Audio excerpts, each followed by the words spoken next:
Mr. Speaker. Yes. Would the Premier advise the Honorable House of the status of the better deal that he promised to the people of Bermuda in advance of the 2017 general election in respect to the construction of the airport, and could he specify which terms and conditions were improved upon? Mr. Speaker, I want to thank the Honorable Opposition Leader for her question. And what I would say is that the Honorable Opposition Leader, I'm sure, was paying attention when we gave a press conference on the report, where we rolled out about 19 binders full of a contract that had in the unspeakable terms that it was unable to be varied.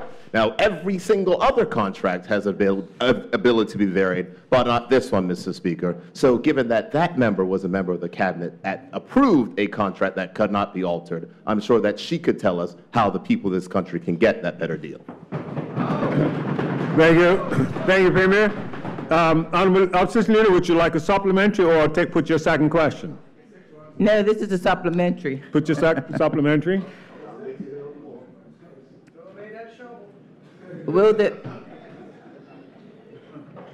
the Premier accept that he has misled the public, either through ignorance and intentional deception, that the terms and agreements of this, with respect to the terms and agreement of this contract? Because as the Premier indicated, once he got and looked into it, he recognized that it wasn't what he understood. So he either didn't realize what was there or he misled the country. Mr. Premier. Mr. Speaker, I promise my colleagues that I'll be on my best behavior today. Oh, the Speaker would have it no other way.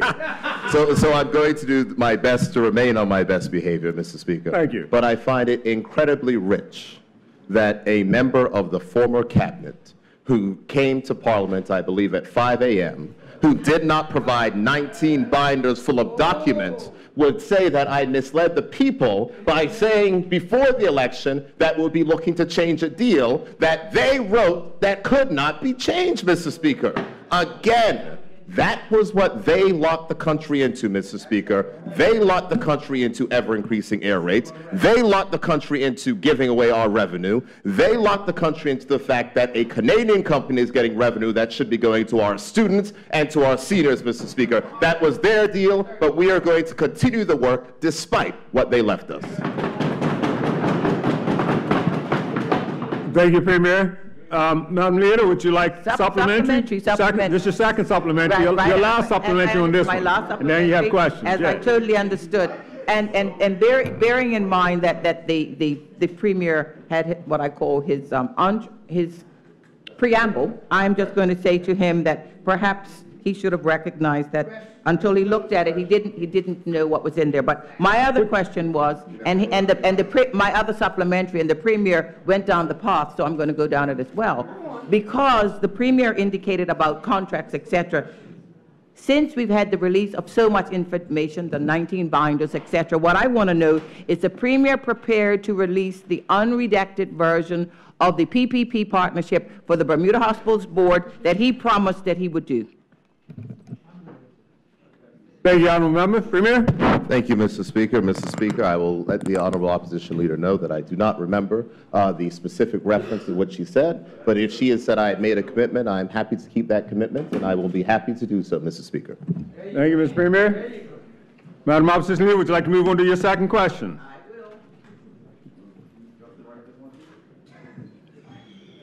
Speak to me, members. Members, I think we started this with the Premier indicating that everyone was going to be on their best behavior. And you know, if you want, the Speaker will show you the door. So if you want to do it, you can take it now and let me show it to you in a bit. But I suggest everybody be on their good behavior in this inaugural process, because I'd like to see all of you still remain when it's finished. Thank you, Mr. Speaker. Can the Premier give this House an update on the government discussion with the UK government regarding Brexit and its possible impact on Bermuda? Thank you. Premier. Thank you very much, Mr. Speaker. Mr. Speaker, I can confirm that there was a special joint ministerial council meeting that took place, I think, last month, which was attended by the Deputy Premier for various discussions on Brexit matters, and I will ask that a statement be prepared to share with the Honourable House on those particular matters. Thank you, Member. Premier, would you like supplementary? Supplementary. Can the Premier advise this House on whether this matter was discussed recently at CARICOM? Premier? Thank you, Mr. Speaker. Mr. Speaker, I can say there was minimal discussion regarding Brexit at CARICOM. What we spent our time discussing at CARICOM was how we could work with our Caribbean partners to assist what we are doing with our work with the European Union, not specifically regarding Brexit. As members would be aware, there is a European Union issue that a lot of countries are undergoing, and the fact is that we felt that it could be advanced if more persons came together to secure higher level political meetings than would have been able to be secured by Bermuda itself. Thank you, Mr. Premier. Would you like your second supplementary or your third question? Oh, second supplementary. Continue. Although I appreciate what the Premier said, and I just want to find out, are there any other takeaways from the CARICOM meeting that you would like to advise the House of? Premier? Well, Mr. Speaker, I am very happy that the Honorable Opposition Leader is going to allow me to invite or to share what took place at the CARICOM meeting, Mr. Speaker, because the meeting was my first. It was the first meeting in 15 years that was attended by all 15 heads of government of the full CARICOM member states, and it was also attended by 4 associate heads. Bermuda had the opportunity to present its view on, its progress on what we've been doing inside the fintech space, which formed part of the final communique, insofar as that we will also assist our Caribbean neighbors in sharing our experience, as there is enough of this new economy to go around. Addition to that, Mr. Speaker, as I mentioned in my earlier response, there was a lot of specific discussion that dealt with the EU, the European Union list of non-cooperative jurisdictions for tax purposes, and how countries could work together in order to secure more high-level political meetings. There was a plan that was devised at the summit.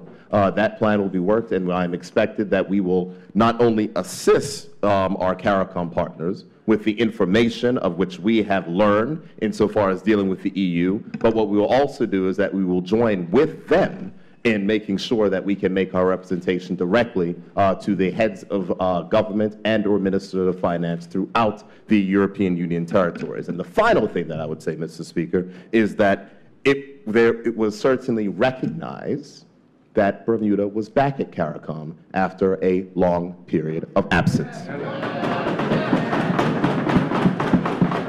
Thank you, Mr. Premier. Would you like to put a third question, Madam Opposition Leader? Thank you, Mr. Speaker. I'm going to go local now. Real local. Can the Premier advise when the online payment system for payroll will become usable? Thank you. Premier? I'm uncertain of the question, and she's talking about the e-tax system. The e-tax system itself has been online for a while. I think the e-tax system has been online for probably about 10 years. If she's asking a question about the recent upgrades and changes which have had to take place, I do know that the Ministry of Finance has put out a notice that the payroll taxes will not be able to be filed until, I believe, July 30th, but those items are being worked through. So I'm happy if the opposition leader would like to clarify the particular question which she has. But I think on a broader level, what we're looking to do is make sure that we bring more government services online. And I'm proud to state, I think that the Honorable Minister of Education spoke about the fact of a young Mr. Jalea Richardson who graduated with a dual enrollment degree from the Bermuda College as well as the Barclay Institute. But in addition to that, I happened to meet this young man, Mr. Speaker, at the Barclay Institute commencement, and I'm pleased to report that he is currently working in the Cabinet Office delivering on the election promise to deliver a mobile app for the people of this country. We will make sure that government is more efficient, and we will make sure that Bermudians are the ones that are building it, Mr. Speaker. Thank you. Thank you, Mr. Premier. Supplementary? Thank you, Mr. Speaker. Just for clarification, it was the latter that I was inquiring in terms of the system not being usable, and I just wonder if the Premier would give an indication as what has been the impact on cash flow by this payroll tax system not being available to all of those persons who've been used to utilizing. Thank you. Mr. Premier? Thank you very much, Mr. Speaker. Mr. Speaker, I thank the Opposition Leader and Shadow Minister of Finance for her question. In regarding changes to payroll taxes as they happen, this problem does occur. This is the exact same problem that occurred under her administration or when the former government had made payroll tax changes, and it takes a little bit longer to update the system online. But what I can tell her about the impact on cash flow is that I think about 3 weeks ago in the Ministry of Finance, I reviewed the annual cash flow statement, and it looks like the numbers are getting better, Mr. Speaker. And so I do not believe that at this point in time we have managed to dig into or borrow any additional money because our cash flow is relatively positive. And I'll be happy to report up to the House when I intend to give a midterm update on our budget and our budget performance. Thank you, Premier. Would you like a supplementary? Thank you, Mr. Speaker, and I'm pleased to hear that we will have a midterm update, because that would have been the last question that I had with respect to periodic updates, and I appreciate the Speaker's... So no question? No question. No question. Okay. We'll now move on. Another member, and Premier, there are 8 members who actually put their name on the list today, and I recognize Honourable Member Tyrrell. Member Tyrrell. Thank you, Mr. Speaker, and good morning, all.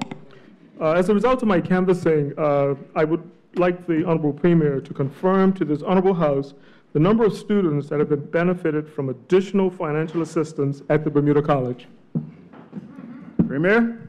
Mr. Speaker, I thank the honourable member for his question. As honourable members will recall, during our election campaign, we made a pledge to make sure that those persons that had financial need would be able to get the assistance. We heard for a number of scholarships which have been awarded by the Bermuda government from the Minister of Education earlier, and I'm pleased to announce that a grand total of 313 students benefited from the additional monies given to the Bermuda College. And that means that 313 students who would not have had the opportunity to have higher education under the former government got it under this government.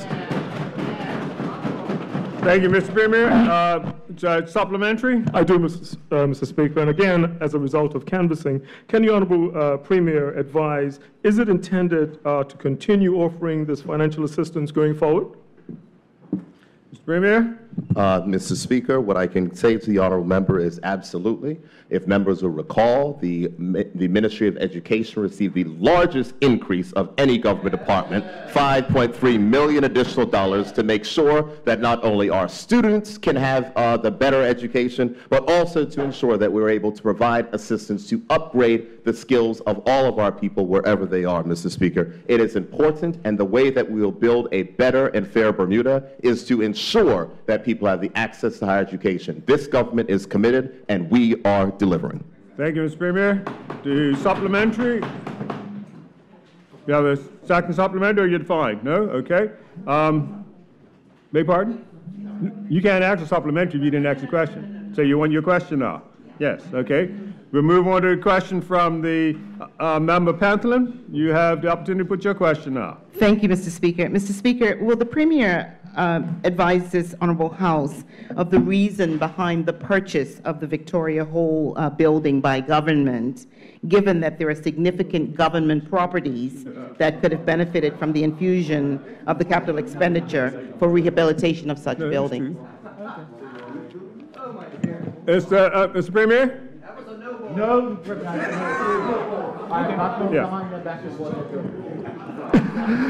Mr. Speaker, I can confirm to the honourable member that the government has not purchased the Victoria Hall building, Mr. Speaker. Wrong property, members, let's quiet down. I need to hear the member. I need to hear what the member's asking. Member, Mr. Speaker, would you like to put a supplementary? I have to ask it as a supplementary, but yes? I did mention the wrong building. It's the Park Place building. Could you? Okay.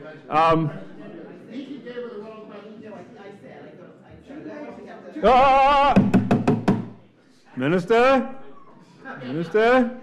Sorry, Mr. Speaker, I had to ask it as a supplementary because I said Victoria Hall and I meant Park Place, the building that was recently indicated that the government will be purchasing. So my question is there any thought behind, is there any reason, strategy behind purchasing a new building for government when there are significant government properties that could benefit from you are straying a little bit more because your first question was the One Pacific building. So you indicated you named the wrong building. I said it was the wrong building. I'm going to allow you to ask second, name the correct building. Right. Okay.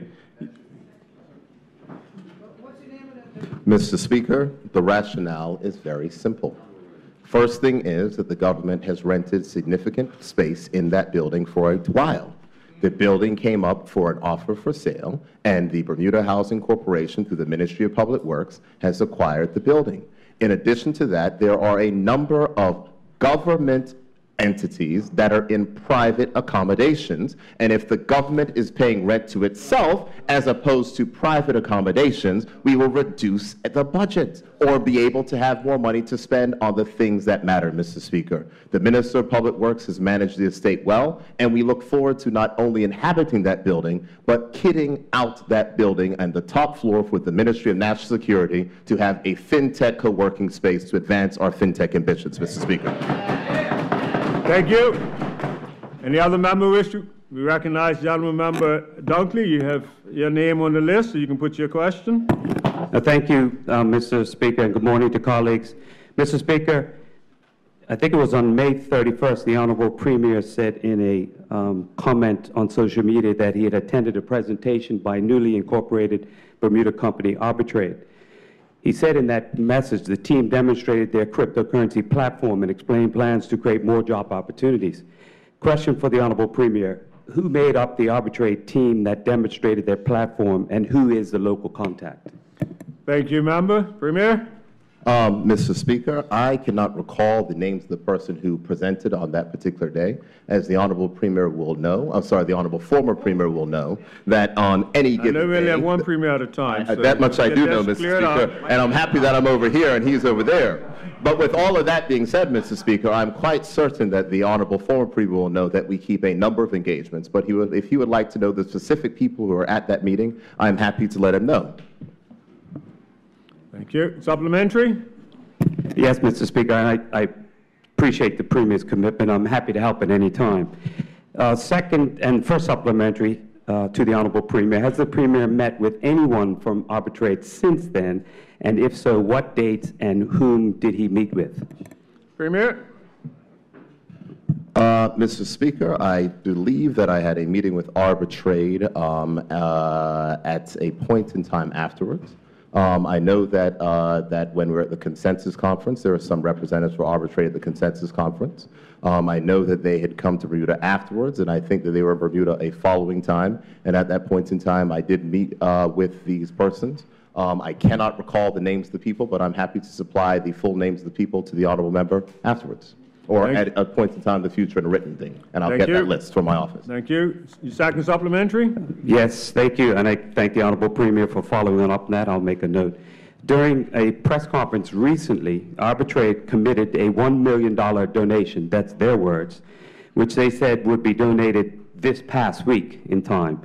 Question to the Honorable Minister, since we've heard about the refurbishment of the building, has it been paid, or did government inform Arbitrate that government does not accept inducements or donations?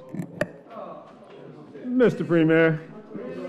Mr. Speaker, coming from a side that promised transparency but never delivered it, it is rich to hear the things from the former Premier. So let me walk the former Premier through what this government has done. This government, where they have said that the former government said they'll deliver transparency, we said that we deliver it. When there were companies that came to us that said they would like to assist in the development of the Bermuda fintech space, we said that we must set up a clear and transparent mechanism for that to happen.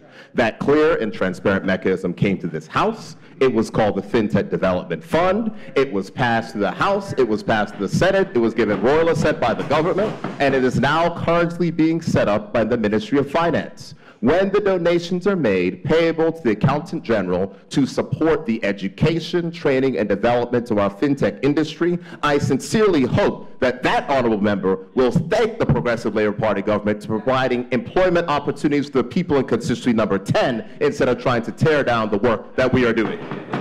Thank you, honorable member. Thank you, honorable member. Mr. Berman, your name's not on the list, so you can remain in your seat. Thank you.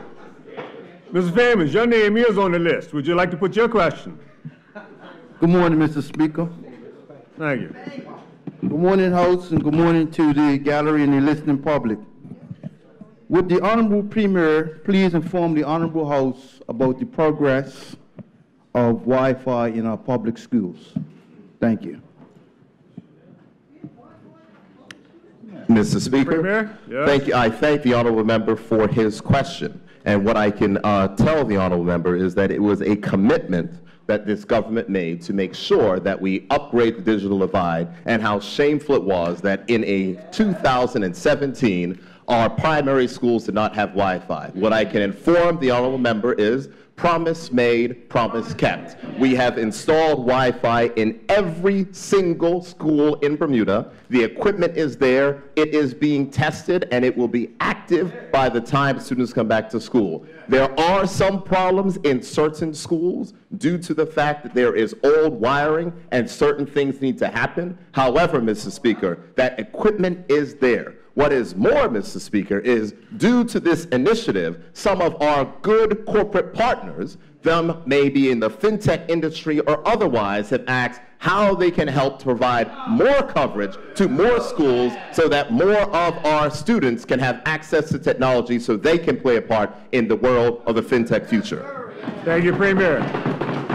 Now remember, supplementary, no supplementary, good. Anyone else like to speak?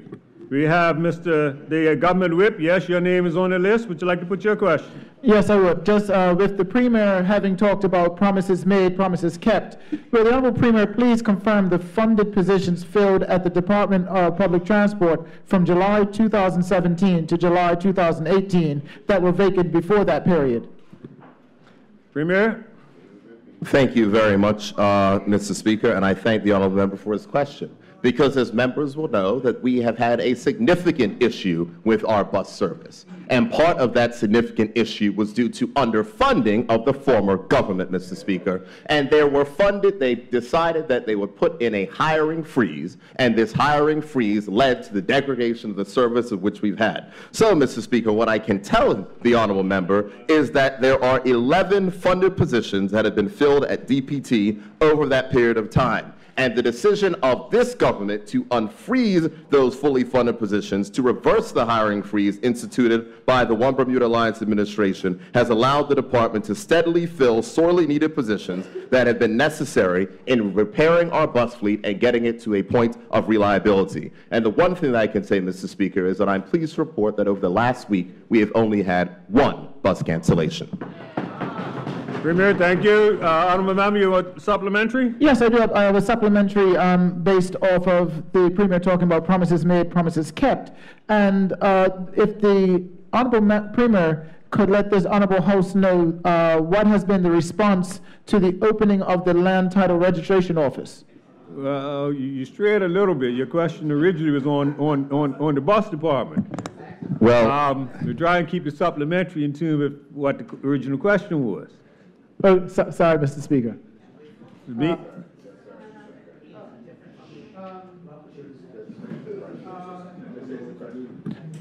Okay, well, I was doing the supplementary based off of the promises made, promises kept part of the response, because that's well, I think you're straying a little bit on that one. Sorry, this is the first time. This is the first time, so I'm just getting used to it. So I ask for your indulgence on that one.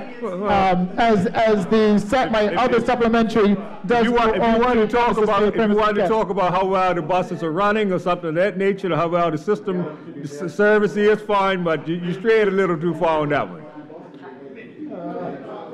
Well, my supplementary would be, if we're going to talk about Department of Public Transport, if we are given the bus situation, and given that prior to the PLP administration taking power, we had a shortage of buses, are we going to be getting any new buses, or is there going to be any relief to the bus fleet in additional buses?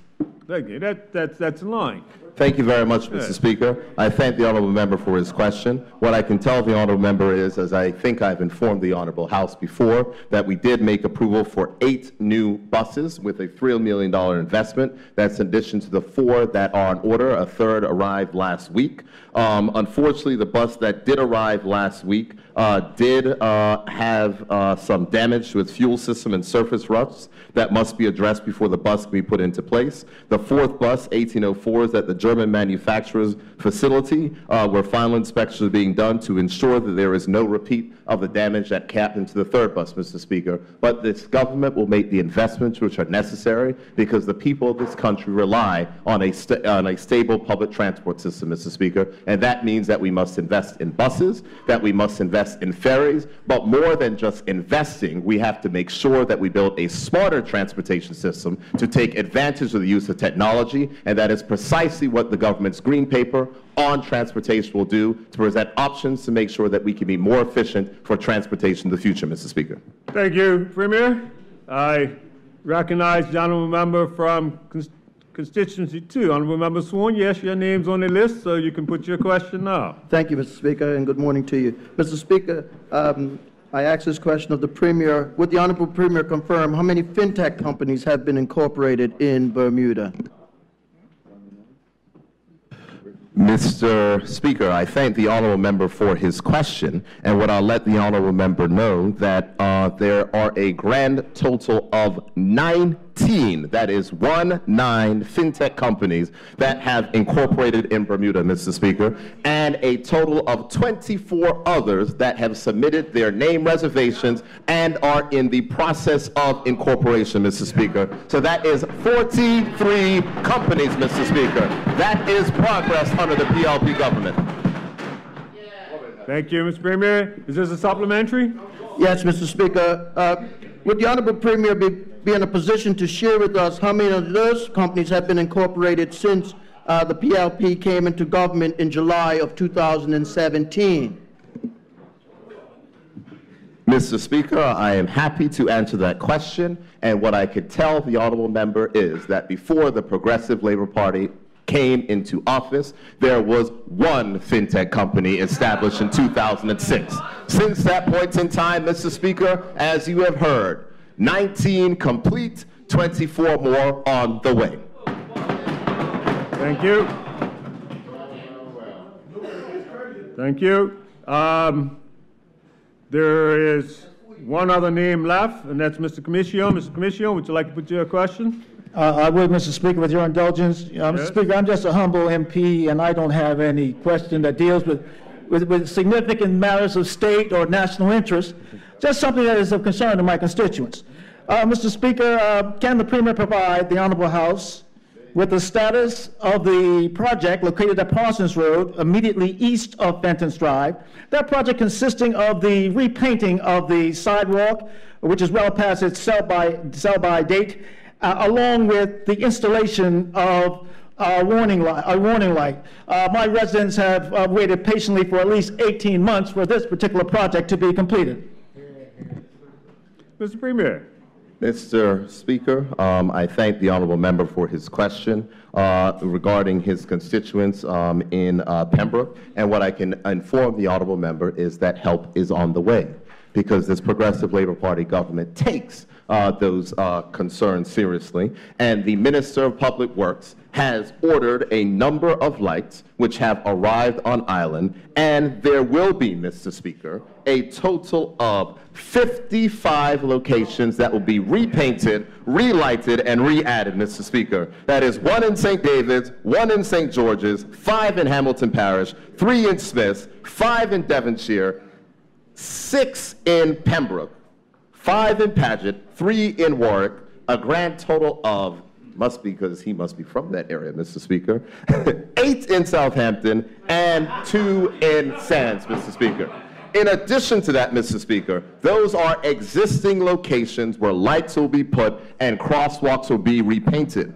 But not only are we going to do what is existing, Mr. Speaker, but there are 60 new crosswalk locations that will be put in with warning lights. Bethel AME Church, Wellington Park, St. George's, Clearwater School at St. David's, Shelley Bay Park, John Smith's Bay, Mullet Bay and Ferry Road, Victor Scott Primary and Glebe Road, Warwick Bowling Alley, Bostock Hill West, Modern Mart, West Pembroke Primary School on North Shore inside of my constituency. Thank you very much, Minister. Church of Christ West End, North Shore Road, by Dub City and Cottage Lane in Hamilton Parish, Harrington Sound Road, Berry Hill Road Paget, and St. John's Road before Cemetery Road and after Arnold's Market, Mr. Speaker. That is the example of a government that is building a better and fairer Bermuda.